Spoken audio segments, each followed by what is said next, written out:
So here is iteration number 1 of my player.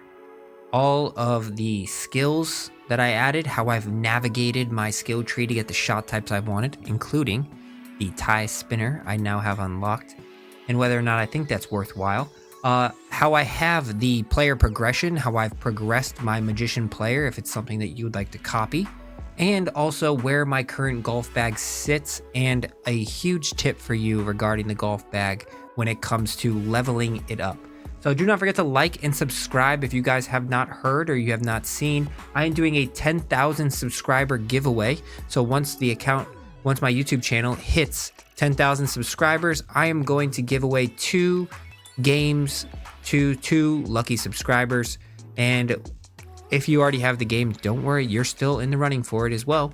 I'll just give you VC for your My Player instead. $70 worth of VC for your My Player to celebrate the 10,000 mile subscriber mark that we are about to embark on. So thank you all. Let's dive on into it. So this is my player. If you have not seen my archetype, I chose Magician.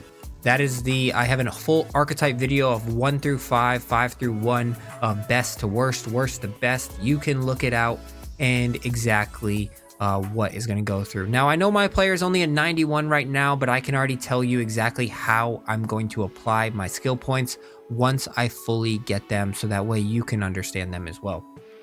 Right now, this is how I broke it down. This category right here is maxed out when it comes down to power and contact. And if you don't know how any of this stuff works, there's a video for that as well.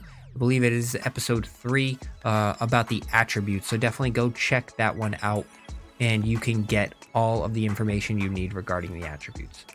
Power, contact, this is how I broke it down, 78, 85. I am highly prioritizing 2 things, which I think is the most important: swing path, contact. Right here, when it comes to swing path, I went all 25 points, pretty much all 25 points, and I am sacrificing correction. I have no issues with the new off-tilt access swing, so I am sacrificing big, and I think this is like the threshold. Anything below this, I really wouldn't be too happy about. When it comes to shaping and recovery, I do like recovery more just so I can get shots back. The live penalties are not going to affect me as much.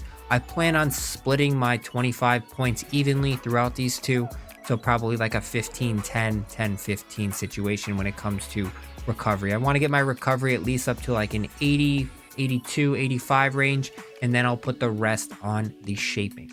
When it comes to rhythm and transition, all 25 points are going to be going on rhythm. I have no issues hitting transition, and then, like I said, if you don't know what any of these mean, go check out that video. It'll definitely help you out as well. So all of my attribute points for this section here will go towards rhythm. When it comes down to putt weight and putt contact, all of my points in this section are going to go to putt contact. I found, for me personally, putt weight outweighs putt weight. That's a weird tongue-twisting way to word it, but in previous 2Ks, it's always been putt weight over putt path. But I did test out, and I putted well with the pros who had higher putt weight compared to putt path, higher putt path compared to putt weight. So path was more important than weight when I actually tested all of that out. So that is why I'm going to focus on path over weight when it comes down to that. Now let's talk about skills.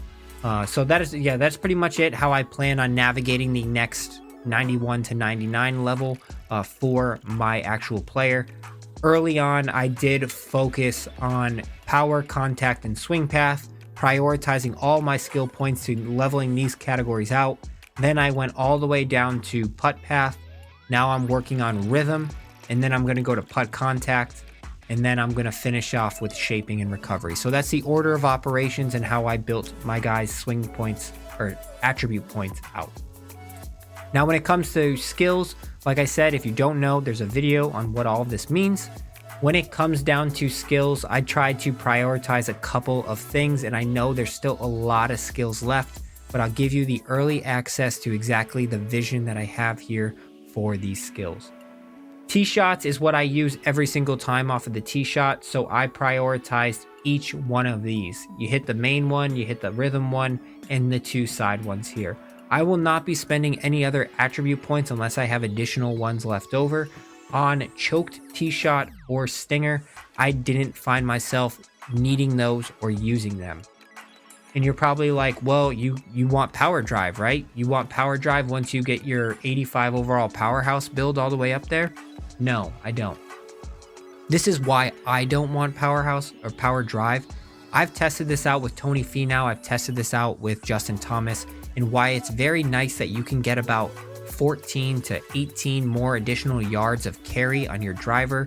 The meter gets so drastically small that things get offline and chaotic very, very, very quickly.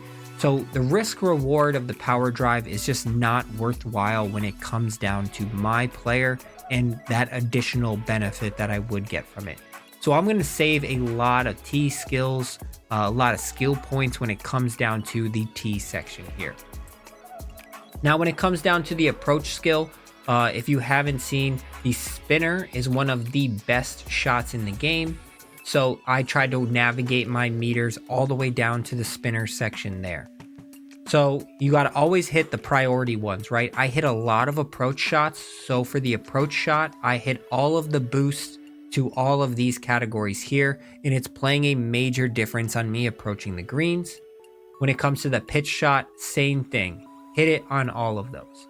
Now, when it comes to your level 2 skills on this, choked approach, I don't really find to be that useful for me. Plus, it's going to mess up my win calculations a little bit, and I have to further test it, but I am not a huge fan of it.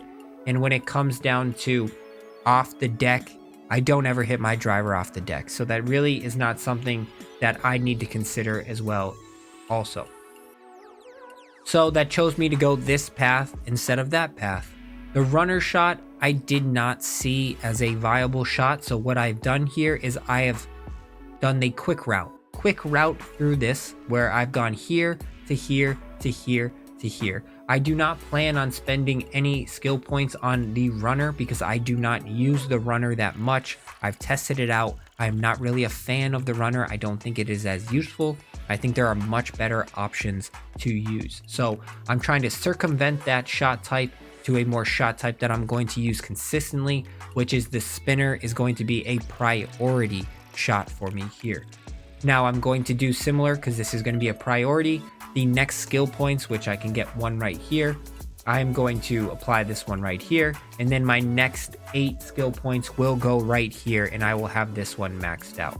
Eventually, in time, we're supposed to get about 500 skill points. I will probably work my way towards the knockdown, but that is not a priority number 1 right out of the gate.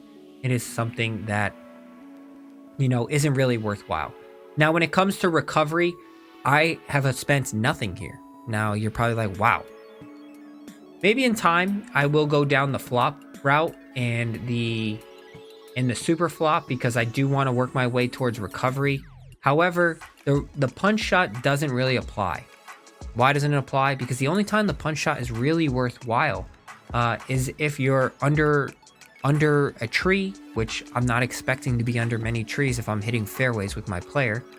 Or maybe you're trying to cut through the wind a little bit and just trying to get it to run up. But there's other calculations that I can do to hit better shots in the wind. So this entire section for me just doesn't really apply for anything that I need. So I'm saving all of my skill points by not applying anything over here. When it comes to the flop has always been the OP version for a lot of people, but I think they made it very difficult this year because they don't want people to use the flop as easily. They want to make it much more like a skill gap situation. So I think that has drastically hurt the ability to hit the flop. So that is not a priority for me because I think the spinner is actually a much better shot in finding alternative ways to hit over those bunkers compared to what the flop actually has. Like, I have the base flop if I need it in a absolute dire situation, but if I plan accordingly, I'll never really need the flop or the super flop, especially right out of the gate. Now, the recovery is something that I do want in time. It's just costing me way too much that I don't need at this current moment in my games. I never really find myself using it too much. Bunker shots is a super priority for me. The splash shot is a splash shot that I use quite a bit. So I want to make sure I hit home all of the major points to the actual splash shot here. When it comes to the next layer, blast, I don't use. I don't use blast. Why don't I use blast? Blast pretty much rolls out similarly, if not a little bit more than the actual splash shot. And I think that's kind of a waste of attributes there when it comes down to that and testing that shot type out. When it comes to the power pick, I think that this is going to be more beneficial if you're at an awkward range. You can get a power pick. So I think that is a better way to get down to the actual pick shot. So that is something that I went this route for that reason. Now, very similar to the runner though, I'm circumventing this little section here where I'm not going to apply anything here or here right now. I'm purely going here to here, and then I'm going to fill up all of these sections here. And if you're wondering, how does my magician have the pick option? It's because I have an 85 overall technician already that has unlocked this skill. So you can use your rebirth, and if you have not seen my video on rebirth, go check out my video on rebirth so you fully understand how rebirth impacts everything. Once you get your next player up to an 85, just use the skill points on that to get down to the special attribute, unlock it, and then go equip it in your other archetypes. When it comes down to green, this is actually probably one of the most prioritized sections of my skill tree here, because a lot of these shots you use consistently. Chip is a main priority, so you hit all of the hammering home ones there, and obviously putting. You want to hit all of the hammering home boosts that you can get here. Now, when it comes to two different options at layer 2, lag putt I found to be not really worthwhile. I don't think lag putting, your regular putt can work a lot better, and I don't think that there is a big boost to having the lab putt shot archetype or shot type. I think it is actually kind of a waste. Very similar to the others, I am circumventing this section so I can get to things that I love, which is the Texas Wedge. Texas Wedge is a very, very good shot type to use, especially on the green and the fringe. It is very, very good. So I will not be adding much to bump and run at this current time. That is going to be an afterthought for other things. When it comes to the Texas Wedge, I do plan on adding to these two side categories, but Green Reader is going to be the best. So I wanted, and how did I get Green Reader? I have an 85 overall Greens Keeper that has unlocked this skill.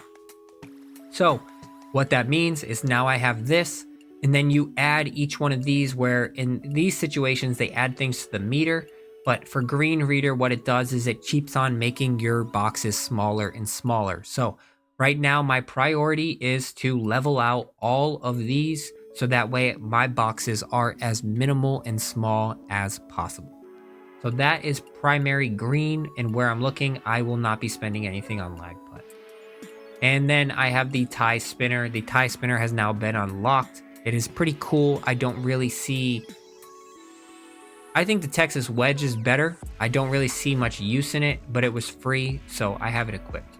But you can test it out yourself. I don't really think it's going to be as something like a meta or anything like that. I think it's a cool shot to have, a cool shot to flaunt, but I do not think that the tie spinner is going to be used very much, especially in my golf bag.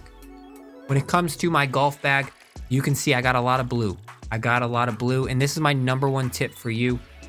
Just note, for instance, if you have a club in here like the 2K clubs, and you level the 2K clubs up, and then you decide, hey, I want my clubs to be Titleist clubs. I want to buy the GT4 driver, or I earned the GT4 driver. You can come in here, you can equip the GT4 driver, but it does not share the same value and the same level as your previous 2K Evo'd club. So you have to start over the progression on all of that.